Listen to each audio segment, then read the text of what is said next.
It was the middle of the night. Who could be calling at this hour? As they picked up the phone, the couple looked at each other in shock and horror, as a familiar voice on the other end started to speak. "Hi, Mom. It's me. I'm coming home."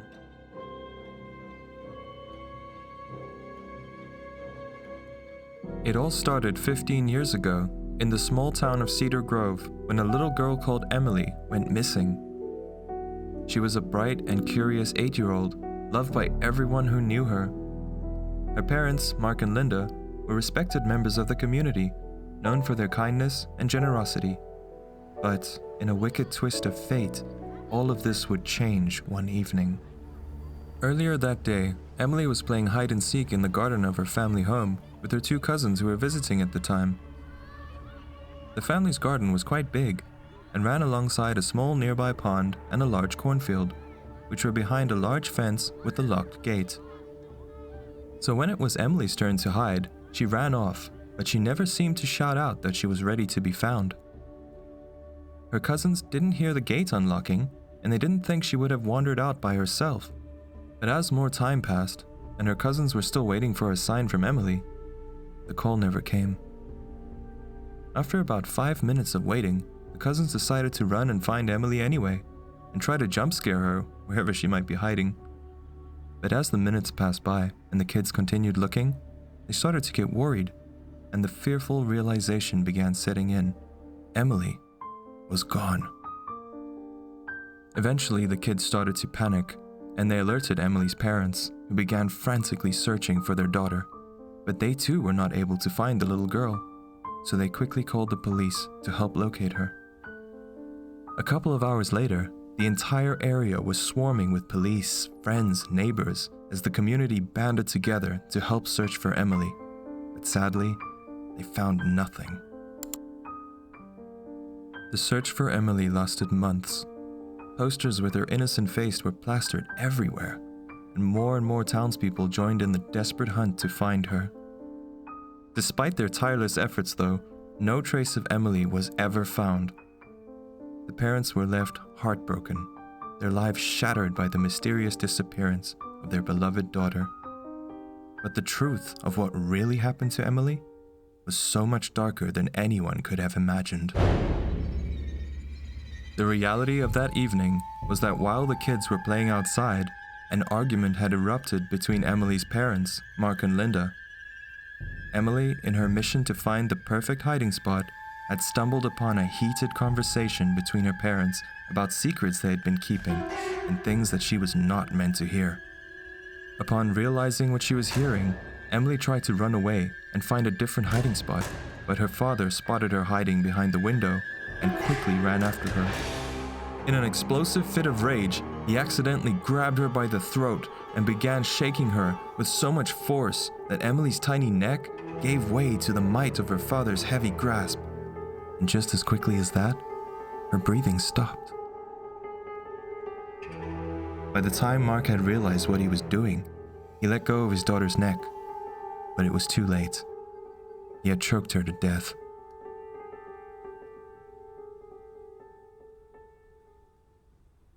Linda ran outside, and what happened next was a dark and unexpected series of events that would change their lives forever. In their state of panic, Mark and Linda had to make a horrifying quick decision. They decided to dispose of their daughter's lifeless body by burying her in the woods. They felt that the only thing they could do was cover up the truth and pretend that their daughter had disappeared. And for the longest time, their plan had worked. The police found nothing, and for everybody around them, Emily seemed to have completely disappeared from the face of the earth. Years passed, and the parents lived with the weight of their guilt. They pretended to grieve with the community, but the memory of that night haunted them every day. They often spoke about Emily as if she was still out there somewhere, lost but still alive. But they knew the truth, and there was nothing they could do to change the past. The couple misled the authorities and their entire community so well that everybody believed them. They also led the search party away from where they knew Emily was buried, so nobody would find her. Nobody really knows how they managed to come up with such a convoluted and flawless plan, and in such a short space of time. But that is another story entirely. 10 years had passed since the incident, and still nobody knew where Emily was. In a way, Mark and Linda were relieved that they managed to hide their crime so well, and after so many years, kind of started to relax. Until one night. They were downstairs when they heard the phone ring. When they picked up, they quickly realized it was the police. Their hearts skipped a beat when they heard what they had to say. They were told that the police had decided to reopen the case because they recently received a new clue, an unexpected piece of evidence that had presented itself. The officer on the other end of the phone told Mark and Linda that just a few days ago, they had received a phone call from an unknown caller, a woman who claimed to know where Emily was buried. The woman had also informed them that Emily did not go missing all those years ago, but in fact, she had been murdered. Their hearts started pounding even faster in their chests the more they listened to what the police had to say. This cannot be happening, they thought. They didn't want the case to be reopened or for Emily to be found. They knew exactly where she was, and they wanted her to stay there. They spent the next few evenings in a state of utter panic and stress, hoping that the police would fail at their attempts in finding their dead daughter.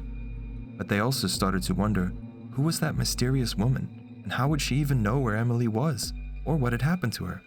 Even if she were making it up, who would do such a thing, and why? But then, one evening, everything started to make sense when Mark and Linda's phone rang again a few days later. Linda answered with hesitation, but what she heard on the other end made her voice tremble. It was a woman's voice, calm and steady, and it said, "Hi, Mom, it's me, Emily." Linda froze, her heart pounding in her chest.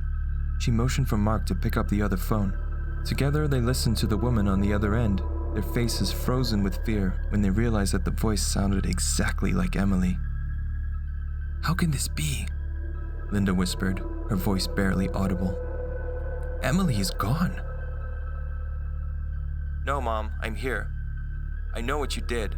I remember everything," the voice continued. Mark's hands shook as he gripped the phone. "Who are you? This isn't possible," he said, his voice cracking. The woman on the other end laughed softly, a sound that was both familiar and terrifying. "It's me, Dad. You remember the night you thought you killed and buried me? Well, I didn't actually die. I managed to dig my way out of the shallow grave that you dug for me, and all this time, I've just been waiting for the right moment to tell my story. And now, it's time for the truth to come out." Tears streamed down Linda's face. "Emily, please, if it's really you, come home. We can explain." "No," Emily interrupted, her tone firm. "I won't come back to the life you try to take from me, but I will return to Cedar Grove, and when I do, everyone will know what you did." The line went dead, leaving Mark and Linda in a suffocating silence. They looked at each other with pure fear on their faces. The terror they had lived with for so long was now magnified, and the scales of justice were tipping in favor of avenging the poor girl, threatening to destroy the fragile facade that the couple had built to bury their little secret.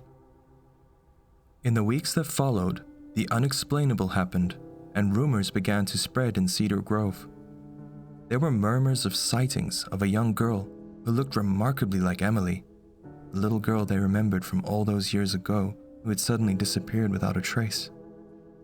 Rumors also started going around about Mark and Linda and how they might have had some involvement in their daughter's disappearance. As you can imagine, many people came forward with individual stories about the case. So eventually, in light of all the suspicions and the new evidence that had surfaced, the police started digging deeper into the case. And that's when everything began to unravel for the guilty couple. The police followed the instructions given by the mysterious woman on the phone, and they were able to dig until they eventually came across something sinister. They unearthed remains, old bones belonging to someone small, buried deep in the woods.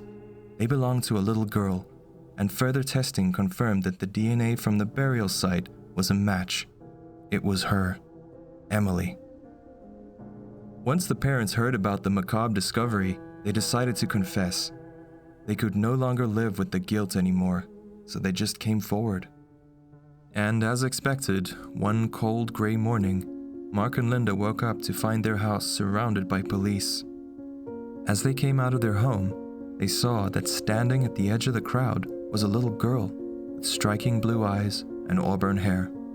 She smiled at them with a hint of sadness in her eyes. It looked like a mixture of sorrow and vengeance in her gaze. Linda was stunned in disbelief. Was that Emily? The couple were arrested, and as they were taken away in the back of the police car, they glanced out towards the crowd, but the girl had vanished, almost as if she was never there to begin with. The truth was out, and Emily, or whatever had become of her, had finally brought peace and closure to the dark secret that had haunted Cedar Grove for many long years. To this day, nobody has been able to figure out who the mysterious woman was that placed the call, or if it really was Emily that they had seen that night amongst the crowd. But their story placed a dark mark on the town, and its people still mourn Emily's passing.